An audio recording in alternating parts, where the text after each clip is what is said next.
Hi, I'm Ken Kessler, and welcome to the Sounds of Christmas podcast. If you're new to this podcast, I want to start by saying thanks for joining us. If you're not new, welcome back. Either way, I'm glad you're here. Now, to avoid any confusion, I want to start by saying there won't be any music played here. This is a place for conversation. I'll talk about Christmas music and some related topics, sometimes by myself and sometimes with guests. If you're looking for music, just go to soundsofchristmas.com and click on the tree or the player on the front page or on the Listen Now page. We play the best variety of Christmas music all year long. Well, except in October, when we play the best variety of Halloween music.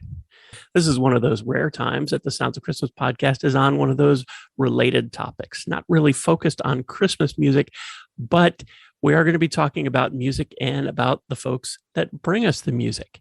Very excited to have Aric Steinberg from the Sweet Relief Musicians Fund with us today. Aric is the Executive Vice President of Development and Artist Relations, and we'll get into that title in just a second. But first, Aric, thanks for joining us and taking some time to spend with us today. Thanks for having me. Yes, that title is a mouthful. Yeah. Sweet Relief has been finding ways to help musicians and people who work in the music industry for close to 30 years now. And before we get into the mouthful of a title, can you sort of explain what is the Sweet Relief Musicians Fund? Sure. We are a resource for the music industry, typically when someone is overwhelmed by medical bills, and we provide financial assistance as well as other resources, referrals and such. But that's the heart and soul of what we do. Changed it a little bit since COVID rolled around. We started a COVID-19 fund that kind of waives that medical bill requirement. And the criteria to receive funds from that is simply that you are a member of our community, you make most of your money in the music industry, and you've been negatively affected by the pandemic, which I'm sure you can imagine is a lot of folks, and we've been very, very busy. Yeah. I talked to a lot of musicians, a lot of singers, usually about Christmas music, but you can't help but talk about the state of things for the last couple of years, and most of them have been unable to do any live gigs at all. And this is somewhere that Sweet Relief can certainly help, because they're all sort of scrambling and trying to figure out what to do. For singers and musicians, how can they get help? You can apply on our website. There's a very simple, we've always tried to keep the hoops to a minimum. You have to jump through. Normally, people who apply to Sweet Relief are, they're in a bad way. They're recovering from some type of injury or illness, and we don't want to prevent them. We don't want to have any barriers between them and help. And so we try to keep it as frictionless as possible. If you're applying for COVID-19 help, right on our website, you can apply right there digitally. It's very easy, and that's intentional. For the rest of us, how can we help Sweet Relief help the musicians? Thank you for asking. Spreading the word about what we do, and on both ends, that we're here to help and that we also need help. What we do is pay for things. So we're always, the best way to help us help others is to provide us with financial support. So people who are willing to and able to make a donation at this time, that's great. If you're not kind of following us around on social media and engaging with our posts and kind of helping us get traction that way is great. When the holidays such as Christmas roll around, you can shop on our store. We've got lots of cool merch for sale, and all the proceeds go back into the fund to help others. So those are a few ways to help us out. When we started talking, I mentioned your title, Executive Vice President of Development and Artist Relations. What all does that entail? Well, in the nonprofit world, development typically refers to fundraising. The artist relations part is there because most of our fundraising comes from engagement with the music community and musicians. It's a kind of a situation where it's the more successful musicians helping the less successful musicians. It's really quite lovely. And most of my day is spent engaging with not artists directly all the time, mostly with managers, sometimes agents, sometimes record labels, and strategizing with each of them the best way for their artists to turn their time into funds for Sweet Relief. And there's so many different programs that you guys have going. So it's not just like you would go to the website, which is sweetrelief.org, and donate money. I mean, that's cool and great and helpful, but you can look at all the different ways that you can help, and there are lots of different funds. I don't want to get too far into the weeds and lose anybody with all of this, but the thing about most musicians and most people who work in the music industry is that it doesn't come with health insurance and dental. So if something happens, what do you do? And this is I know at least one way that Sweet Relief really helps. And there are so many different kinds of funds, whether it's specifically for an artist or a specific area. I'm not sure how much do you work with all the different funds that are set up? Yes. You bring up a couple of points. I'm glad you touched on the vulnerability of our community, because it's a common misconception that, boy, if these artists would just quit partying and put a little money in the bank, they wouldn't find themselves in these situations. And that's really a tragic misdiagnosis or misinterpretation of the reality of the situation. Is that it's a tough road being an artist. To answer your second question, I won't get too far into that either, but there are a lot of ways for people to donate. We notice that people have an affinity for certain genres of music or certain geographical locations. Like, hey, I live in Southern California. I'm really into the music scene here, and I want to help musicians in Southern California. So we started our regional fund program to help people do that.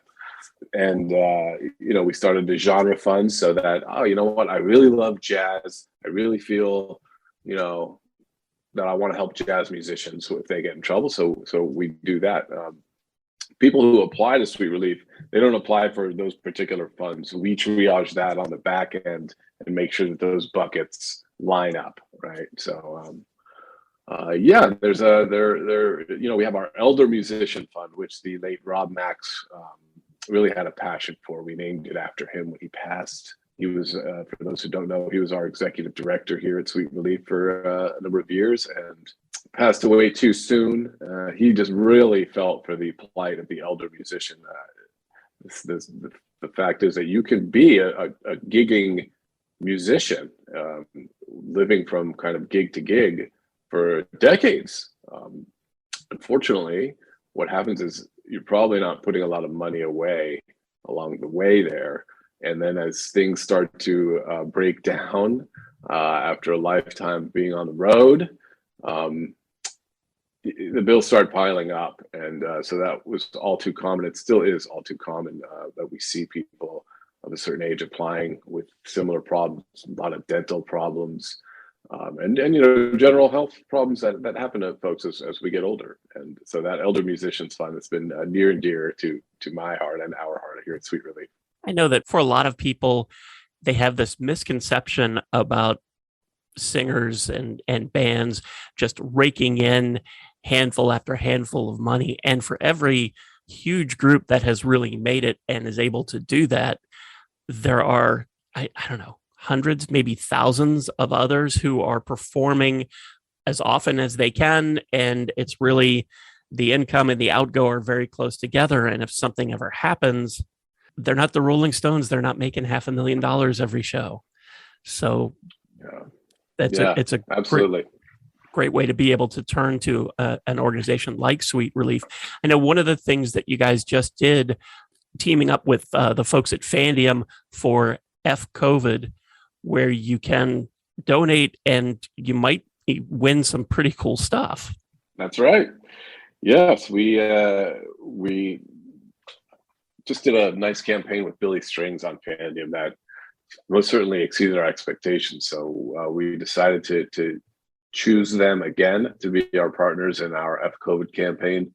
We enlisted a lot of incredible artists who donated some really cool prizes, lots of signed guitars and tickets and all kinds of cool stuff. So you can find all that stuff anywhere on our socials. It's on our website, and they're all entered to win, which I really like, Ken, as opposed to like an auction where the rich guy wins. These enter to win contests, you donate $5, you've got some entries to win a really cool prize. So I like this style better than the auction style. And I'm just looking at some of the stuff that's on here, and it's by no means complete. But one of the things that you can win are a pair of tickets to see Metallica at their sold out show in Vegas. Very cool. That one's ending soon. We're recording this just before Valentine's Day, so this might have ended by the time it airs.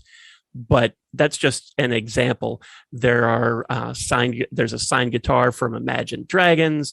There's lots of signed merch. There's lots of tickets, autographed pictures. There's an autographed picture of Kesha. It's a really eclectic mix of artists and possible things that you can win by helping Sweet Relief. It's very cool. You had mentioned auctions, and something that's kind of like an auction is your I don't know if it's a store or a page on eBay where there's lots of gear in addition to some other cool things that you can get, and the money goes to Sweet Relief. I feel like I'm answering all the questions I'm going to ask about it, but how often does stuff get added to the eBay store, and what kind of stuff do you look for to put there? Yeah, not to muddy the waters here, we do have the eBay store, but we also have a regular shop. So on our website, there's a little tab which shows you where the merch is, and we've got a really great merch person over here. Her name is Caitlin, and she has transformed our store, and she's adding new designs all the time. She just added a really cool shirt design today, I think, or yesterday, in kind of a Valentine's Day thing with some flowers on it. It's really cool. And so, yeah, people should definitely keep checking back, sign up for our newsletter to get notified of new drops, as the kids say. And yeah, so it's being added all the time. Yeah, right on the Sweet Relief website, there's a tab for the store, and you can see all kinds of clothing, stuff donated by artists, stuff that has been created by Sweet Relief. There's also gear, like I had mentioned, on the eBay store as well.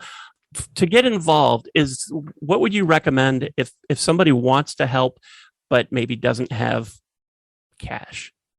Yeah, so like I said, engaging with our socials is really valuable. It skews the algorithm in our favor. So just throwing a like on our stuff, sharing it around. Facebook birthday fundraisers are really cool, and they really add up. Even if you're only, if you raise $20 and a couple of hundred people do that, that's helping a few musicians with some bills. And so I never want to kind of minimize those types of contributions because they're meaningful. So I would say, yeah, those are a couple of really great ways. Sign up for our newsletter. Anyone can give me a call, throw me an email if they're interested in getting involved on a volunteer basis. We used to have more opportunities, Ken, when we were doing more live events and activations. For obvious reasons, we haven't been doing such things. So that's why, our auction stuff that you see, or our enter to win prizes, are mostly signed things. There are a couple of ticket things, but it's mostly signed stuff because, the in-person meet and greet is not as prevalent as it once was. So that used to be a big source of donations for us. Like, artists would be willing to meet with fans for donations. And so we've had to pivot away from that in the interest of safety. And but we've made that pivot. So, staying in touch with us and seeing how opportunities arise is, I think, the best way to help support. Do you accept donations besides cash? Like, if there's a singer or musician who's listening and they're willing to donate autographed photos or autographed albums or something like that, do you accept that kind of thing? Sure, we accept that stuff. We accept, used instruments too. We can get those into the right hands, depending. I say depending because people keep trying to give us pianos, and those are very difficult to ship. Wow. And the first time, I'll tell you a quick story. I've been at Sweet Relief for 12 years, and when I first started, someone wanted to donate a Hammond organ. So they emailed me, and I was so excited. I was like, "Oh, these are awesome! Yes, I will totally take it. Thank you so much." And they're like, "Great, it's in Utah. Come get it." And I said, "Oh yeah, okay, all right." And I tried to find a musician in Utah that could use it, and it ended up I spent hours and hours and hours and realized that we can't accept pianos and organs as donations. So but we do, if someone's got an old guitar, and we can certainly. We've got lots of applications. Our van caught on fire, we lost everything, or I had to, and these are the real heartbreakers. Not that isn't, but this one is tough. I get this a lot. I had to pawn all my instruments to avoid getting evicted, or to pay for my diabetes medication. I mean, it's really heartbreaking. So anyone has old instruments, we can probably make those work. Is there anything that we've missed that you would want people to know about Sweet Relief and the Sweet Relief Musicians Fund? Well, I want everyone to know that anyone who reaches out to us will get help of some sort. If it's not always in the form of financial assistance, we will help refer you to someone, particularly those who are experiencing any kind of mental health troubles. We have a lot of partnerships with folks who are experts in that field, and we can find a place that will help you. So I don't want anyone to hesitate at thinking, oh, I don't know if I qualify. I don't know if I don't qualify. Just reach out. You can even click the contact us link and just send us an email. Every single email that comes in is read by a human being. And we're only here, our whole purpose at Sweet Relief is to help people in the music industry who need help. And that can take a lot of different forms. So I encourage everybody to reach out. It's just info@sweetrelief.org. I love what you guys do, and I'm very grateful that you're able to take some time to talk to us about it. And I hope all the people who need to hear this, whether they need the help or whether they want to help those that need the help, are able to hear this and are able to get involved. Aric, thanks so much for taking some time with us today. Oh, it's my pleasure. Thanks for having me, and thanks for your support over the years, Ken. Your tweets do not go unnoticed, and we're really grateful to have you as a supporter. Thanks so much. And thank you so much for listening and for helping this podcast continue to grow. Since you're listening now, you've obviously found us somewhere. But if there's another site you like to use for podcasts, check out our podcast page on our website for the complete list of everywhere you can listen to the Sounds of Christmas podcast. And then the website is soundsofchristmas.com. Then just click on the podcast tab. For the Sounds of Christmas station, to listen to the music, you'll need to stick with our website or our app in the Google Play Store. If you have comments or suggestions, feel free to reach out to me on social media or through the website. Thanks again, and may you always believe in Santa Claus.